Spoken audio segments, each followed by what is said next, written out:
Hello தோழர்களே, எல்லாருக்கும் வணக்கம். ஒரு பெரிய போராட்டத்துக்கு பிறகு மிந்த்ரால வெரி ஃபர்ஸ்ட் டைம் ஆர்டர் போட்டிருந்தேன். அதில பார்த்தீங்கன்னா, ஒரு ஆர்டர் வந்து ஆட்டோமேட்டிக்கா கேன்சல் பண்ணிட்டாங்க. நான் மறுபடியும் போட்டு விட்டேன். ஸோ, மறுபடியும் வந்து எனக்கு நியர்பை ஹப்புக்கு வந்திருந்தது. ஆனா, ஃபர்ஸ்ட்டு போட்டது இந்த ஆர்டரு. இந்த ஆர்டர் வந்து கிட்டத்தட்ட 15 நாள் மேல ஆகுதுங்க. கொண்டு வந்து டெலிவரியே குடுக்கலங்க. இதுக்கு நான் படாத பாடு பட்டேன் நானு.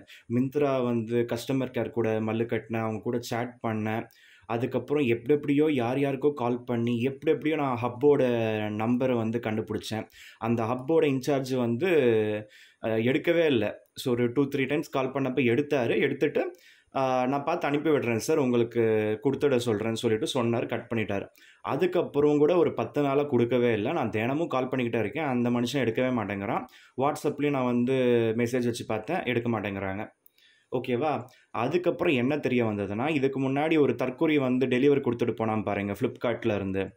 அவன் வந்து பைக்ல ஸ்டாண்ட் இல்லன்னு சொல்லிட்டு பொய் சொன்னான் பாருங்க. அவன் வந்து ஒரு ஷிப்மெண்ட்டுக்கு ரூ. 17 ரூ. 15 வந்து வாங்குறானுங்க. அவன் ஒண்ணும் எனக்கு வந்து சேரிட்டிக்கு பண்ணிட்டு போகல. ஓகேவா? அவன் ஒண்ணும் என்ன சொல்றது, நமக்கு ஓசில பொருள கொண்டு வந்து குடுத்துட்டு போல. நம்ப காசு குடுத்து வாங்குறோம். அவன் கொண்டு வந்து டெலிவரி குடுத்துட்டு போறான். அவனுக்கு ஒரு ஷிப்பிங்க்கு வந்து ரூ. 15 மேல வந்து கிடைக்குது. ஓகேவா? ஒரு நாளைக்கு அவனுங்க வந்து ரூ. 1000 ரூ. 1500 கூட சம்பாதிக்க சான்சஸ் இருக்கு. நெறைய பேர் சம்பாதிக்கிறாங்க. மாசத்துக்கு ரூ. 50,000 சம்பாதிக்கிறானுங்க. அப்படி இருக்கப்ப அந்த தற்கொரி, நான் 4த் ஃப்ளோருக்கு வர சொல்லல. அதாவது கால் பண்ணி கேட்டா, 4த் ஃப்ளோர்ல இருக்கும்பா வர சொல்லிட்டு வர சொல்லுவாங்க. நம்ம 4த் ஃப்ளோரும் வந்து அவ்வளோ கஷ்டப்பட்டு மாங்கன்னு போவோம். லிஃப்ட் கூட இருக்காது. அங்க போய் கதவு தட்டினா, எவ்வளோ கதவு தட்டினாலும் தொறக்க மாட்டாங்க. அதுக்கப்புறம் ஒரு பொண்ணு வந்து வெளியில வந்து, "நாங்க எதுவும் ஆர்டர் பண்ணலையே" அப்படின்னு சொல்லும்.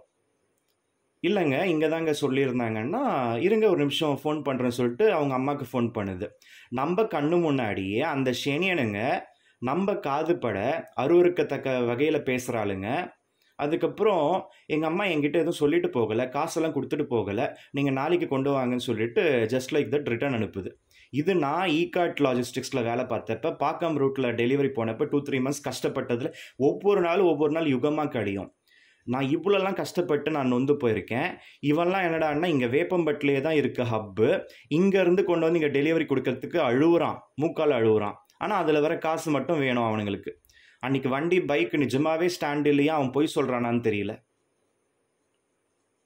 குளிச்சுட்டு அரைகுறையா இருக்கேன். டவல் சுத்திக்கிட்டு இருக்கேன். அந்த மாரி இருக்கப்ப, "கொஞ்சம் குடுப்பா, சாவி கூட எடுத்துட்டு வரலப்பா. அப்படியே நீ கேட்டுக்குள்ள குடுத்துட்டு போயிடு. நான் வாங்கிக்கிறேன்னு" சொன்னா, அவன் என்னடான்னா அவ்வளோ பிடிவாதமா அன்னைக்கு வந்து பிரச்சனை பண்ணி, காசு அனுப்புனா தான் பொருள தருவேன்னு சொல்லி, அதுக்கப்புறம் காசு அனுப்புனதுக்கப்புறமும் அவளே யோசிக்கிறான். அந்த பொருள் குடுக்கலாமா, கொண்டு போயிடலாமான்னு.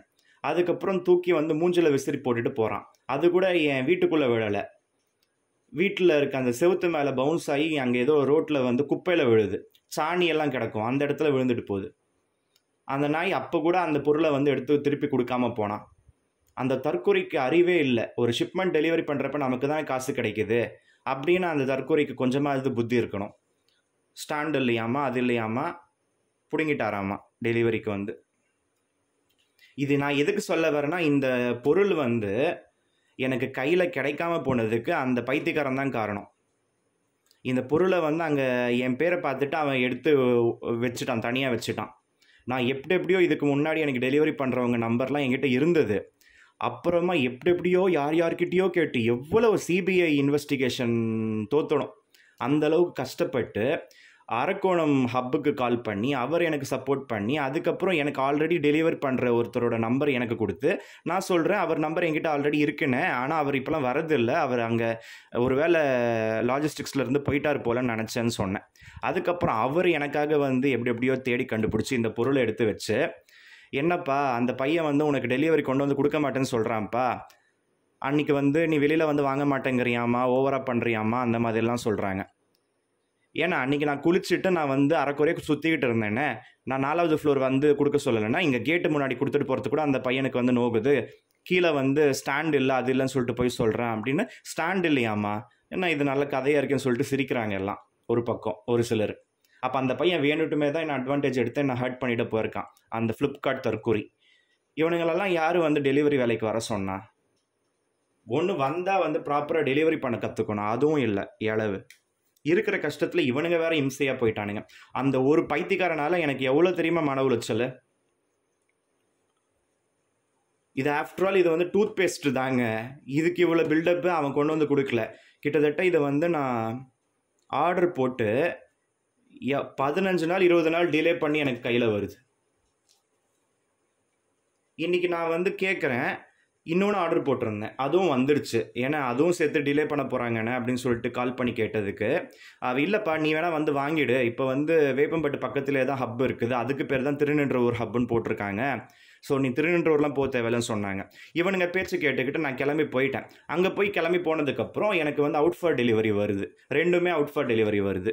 ஏன்னா நீங்கள் வர சொன்னீங்க அதனால தான் நான் வந்தேன்னா, இல்லைப்பா அவங்க அவுட் ஃபார் டெலிவரி போட்டுட்டாங்க, உங்கள் கேட்டை தாண்டி வந்துக்கிட்டு இருக்கான், நீ ஃபோன் பண்ணாலாம் அவன் எடுக்க மாட்டான், உன் வீடு அவனுக்கு தெரியுமா, இன்றைக்கி கொண்டு வந்து கொடுத்த பையன் வேற பையன், அந்த பையன் இதுக்கு முன்னாடி எனக்கு வந்து சப்ளை கொடுத்துட்டு போயிருக்கான், அவன் ஆக்சுவலாக இந்த ரூட்டே கிடையாது, அதாவது இந்த ஏரியாவில் மற்ற தெருக்களுக்கு அவன் கொடுக்குற பையன், அவன் வந்து இன்றைக்கி இந்த 2 பொருளும் கொடுத்துட்டு போயிருக்கான். இப்போ அவன் கூட 2 பொருளை கொடுத்துட்டு போகிறதுக்கு என்ன ரீசன், 2 பொருளை கொடுத்தா 30 ரூபாய் தேரும்ல, அவனுக்கு லாபம் தானே. ஸோ அந்த மாதிரி ஒரு வேலைன்னு பார்க்குறப்ப அதில் வந்து என்ன சொல்கிறது, ஒரு ஈடுபாடு இருக்கணும். ஏதோ ஏனா தானோன்னு கண்டதும் யோசிச்சுக்கிட்டு கண்டதும் வந்து அவன் என்னவோ பெரிய ராஜா மாதிரி, நம்ம என்னவோ வந்து கூஜா மாதிரி அவன்கிட்ட கெஞ்சிக்கிட்டு நம்ம பொருளை வாங்கணுமாமா. அவ்வளோ என்ன ஆணவம் அகம்பாவம் திமிரு. ஆஃப்டர் ஆல் டெலிவரி ஏஜென்ட் வேலை தானே பார்க்குறான், பெரிய சீஃப் மினிஸ்டர் வேலை பார்க்கலல்ல. யார் எதை பார்த்தாலுமே வந்து கரெக்டாக வந்து அந்த வேலைக்கு தகுந்த குவாலிட்டிஸ் இருக்கணும், அப்படி இல்லைன்னா வேஸ்ட்டு தான். அதை ஃபஸ்ட்டு புரிஞ்சுக்கணும் ஜனங்க. இவ்வளோ பேசியாச்சு, சரி இதை அன்பாக்ஸ் பண்ணிடலாம். மிந்த்ராவில் வெரி ஃபஸ்ட் டைம் ஆர்டர் போட்டிருக்கேன், அதுக்கே இவ்வளோ கூத்து. மிந்த்ராக்கு நான் சொல்லிட்டேன், இவ்வளோ ஃபஸ்ட்டு நான் எக்ஸ்பீரியன்ஸ் நான் எங்கேயும் ஃபீல் பண்ணதில்லைங்க, வெரி ஃபஸ்ட்டு எனக்கு வந்து படாத பாடு படுத்துட்டீங்க. நல்லா வந்து உள்ளுக்குள்ளே இந்த மாதிரிலாம் போட்டு கொடுத்துருக்காங்க. இது வந்து எனக்கு வந்து 150 ருபீஸ்க்கே கிடச்சிது 2, பட் இதோட எம்ஆர்பி எவ்வளோன்னு தெரியல. ஸோ விலை கம்மியாக இருக்கேன்னு தான் வாங்கினேன், 150 ருபீஸு ரெண்டுமே கிடச்சிது. எனக்கு இது எம்ஆர்பி எவ்வளோன்னு தெரியல, ரேட் கம்மி தான். எம்ஆர்பி பார்த்திங்கன்னா 300 போட்டிருக்காங்க, பட் நமக்கு பாதி ரேட்டுக்கே கிடச்சிருக்குது. இதிலெல்லாம் நமக்கு எக்ஸ்பைரி 24 மந்த்து, 24 தான், 25 26 இருக்குது. அப்போ 26 ஜூலை மாதம் வரையும் யூஸ் பண்ணிக்கலாம். எப்படி இது எம்ஆர்பியில் பாதி ரேட்டுக்கு கொடுத்தானுங்கன்னு தெரியல. 150 ரூபாய்க்கு 2 கிடச்சது இல்லைங்க. இந்த ஒரு டூத் பேஸ்ட்டுக்கு தாங்க படாத பாடுபட்டு வாங்கியிருக்கேன், தேவையா அதெல்லாம். இதுவா, அதுக்கப்புறம் இது என்னன்னு பார்ப்போம். இதுவும் மீஷோவில் தான் போட்டேன்.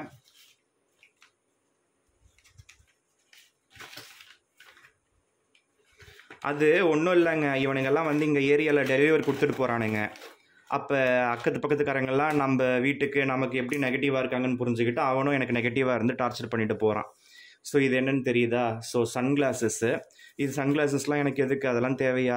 அது தேவையில்லைங்க. எனக்கு ஆக்சுவலாக வந்து பைக்கில் போகிறப்ப வந்து டிரான்ஸ்பரண்ட் கிளாஸஸ் போட்டால் நல்லாயிருக்கும், இல்லைனா மண்ணெல்லாம் கண்ணுக்குள்ளே போகுது.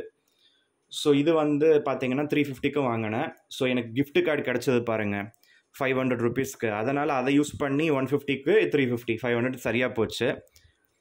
ஸோ இங்கே பாருங்க கிளாஸஸ், இதுக்கு ஒரு டப்பாலாம் போட்டு கொடுத்துருக்காங்க. 350 ருபீஸ் சும்மாவா? பார்த்தீங்களா? இது வந்து பார்த்திங்கன்னா ரீசைக்கிள் பண்ணுற மாதிரி பேப்பரில் போட்டு அனுப்பியிருக்காங்க, பிளாஸ்டிக் இல்லாமல். அது சந்தோஷப்பட்டேன் நான். ஸோ இதில் ஒன்று கூட பேப்பரு பிளாஸ்டிக் இல்லை பாருங்கள், எல்லாமே பேப்பரு அட்டைங்க தான் இருக்குது. மிந்த்ரா பரவாயில்ல. ஸோ மிந்த்ராவில் கொஞ்சம் காஸ்ட்லியாக தான் இருக்குது. இங்கே பார்த்தீங்களா, நல்லா இருக்குதா? ஸோ இந்த மாதிரி இருக்குது. இது இங்கெல்லாம் சாஃப்டாக இருக்குதுங்க, நல்லா இருக்குதுல்ல. ஆனால் வேஸ்ட்டு தாங்க, 350க்கு வர்த்தே இல்லை. லைட்டாக இருக்குது, அந்தளவுக்கு வர்த்து இல்லை. 350க்கு வர்த்து கிடையாது. மெட்டீரியலும் ரொம்ப லைட்டாக இருக்குது.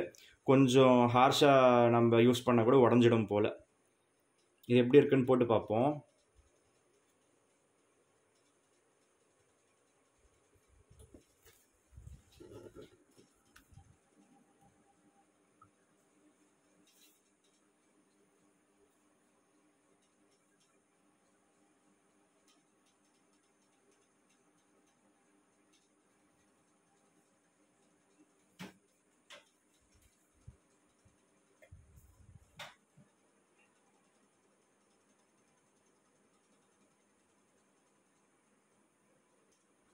ஓகேங்க.